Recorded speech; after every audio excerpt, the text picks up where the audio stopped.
Salut! Le Tour de France commence dans moins de 24 heures et il est grand temps d'en faire la preview. Comme tout le monde, à l'aube de cette grande boucle, je vois un duel pour la victoire finale. Pogacar, Vingegaard, le maillot jaune à Paris se jouera probablement entre ces deux hommes. Et si je devais me mouiller, je donnerais un petit avantage aux Danois. Pas forcément par rapport à la blessure du Slovène qui l'a handicapé lors de sa préparation pour le Tour de France, bien que c'était une blessure au poignet, donc il a pu quand même faire du home trainer, etc.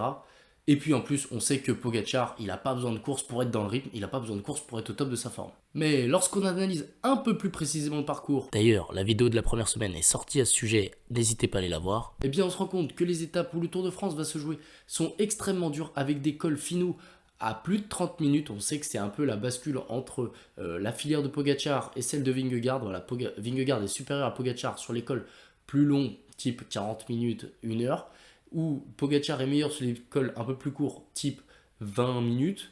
Donc 30 minutes, on est à peu près entre les deux. Mais ce qui va être déterminant, c'est tout ce qui se passe avant. Et oui, car les trois étapes où risque de se jouer le Tour de France, c'est celle qui arrive en bas du col de la Lauze, en bas du col du Platzer-Wasel et en bas de Jouplane. Et avant cela, on aura un sacré chantier sur ces trois étapes-là. On peut même ajouter l'étape de Saint-Gervais qui, elle aussi, fait un peu froid dans le dos. Et par le fait que ces trois étapes sont extrêmement difficiles, comme on l'a vu l'an dernier à Otakam notamment et au Granon, c'est là où Vingegaard réussit à faire la différence sur son ami slovène.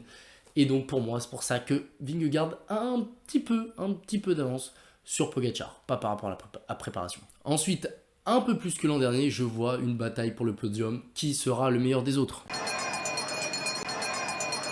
Si je devais classer les principaux protagonistes de celui qui a le plus de chance à celui qui a le moins de chance, je mettrais d'abord Hindley, Gaudu, Mas, Landa, Skelmoz et Bardet pour ce qui est du podium. Si aucun de ces sinon ne finit troisième derrière les deux extraterrestres, ça sera quand même une sacrée surprise. Car non, je ne crois plus en les frères Yates, non, je ne crois pas en Ben O'Connor ni en Carapaz, et Bernal pour moi c'est trop tôt et on l'a vu, il revient dans le match, mais pas à la hauteur de jouer un podium sur le Tour de France. Aura-t-on cette année le meilleur sprinter en vert sur les Champs-Élysées à Paris? Et ce qui serait encore plus beau, ce serait qu'il gagne avec le maillot vert sur les Champs-Élysées à Paris. Probablement. Et oui, car Wout van Aert risque de partir en milieu de Tour de France pour un heureux événement dans sa famille et notamment auprès de sa femme. Donc ça laisse quand même des possibilités, le champ ouvert. Parce qu'à part ça, il y a qui? Sagan n'est plus le grand Sagan. Matthews non plus, dans les sprints, il va plus trop frotter. Voilà, après c'est que des top sprinters. En sprinter, on a tout le gratin du cyclisme mondial, Groenewegen, Jacobsen, Ewan.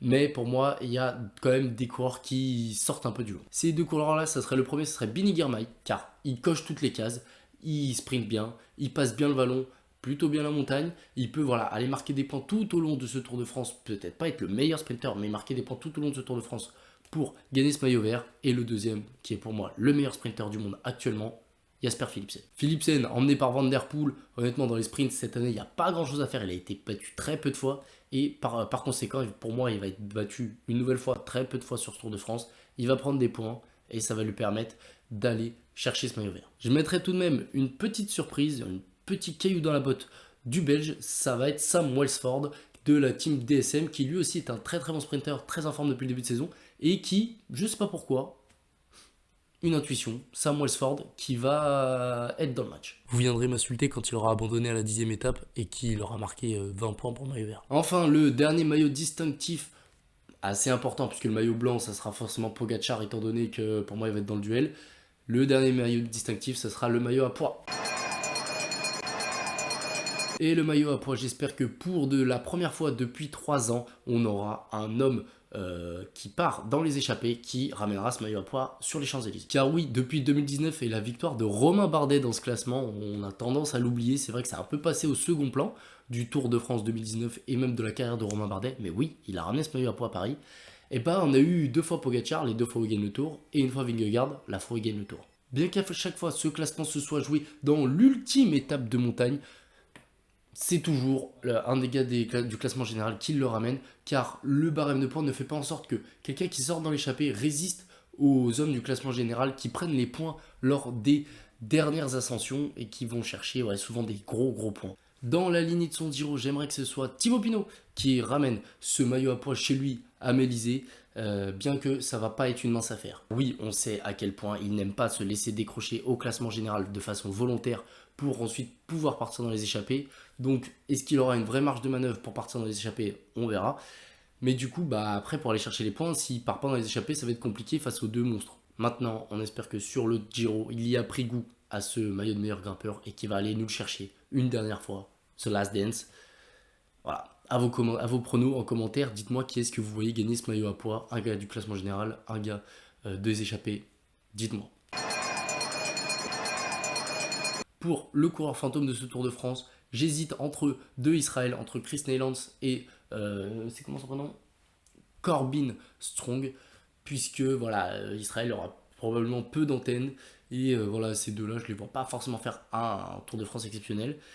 Mais quelle start list quand même, et on voit que tous les équipes ont amené leurs meilleurs coureurs justement pour cette édition du Tour de France. Ça risque d'être une dinguerie, encore une fois.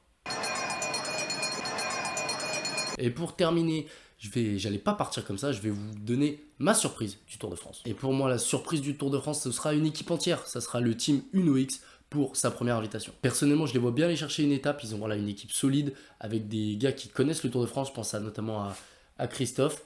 Et je pense aussi qu'ils ont des super talents comme Tobias Johannesen. D'ailleurs, Johannesen, c'est son premier grand tour, mais à surveiller pour le top 10 du classement général, ou même peut-être pour le maillot à pois ou les étapes. À surveiller, Tobias. Donc voilà, n'hésitez pas à me dire en commentaire ce que vous pensez de cette équipe UnoX. Est-ce que ça sera la surprise? Est-ce que ça ne le sera pas? Est-ce que pour vous, tout simplement, ils vont réussir à gagner une étape comme je viens de le pronostiquer? À vos commentaires. Voilà, c'est déjà la fin de cette vidéo. Merci de m'avoir suivi. N'hésitez pas à vous abonner, à liker et tout le tralala. Vous connaissez la musique. Et moi, je vous dis à la prochaine. Et bon Tour de France. Ciao!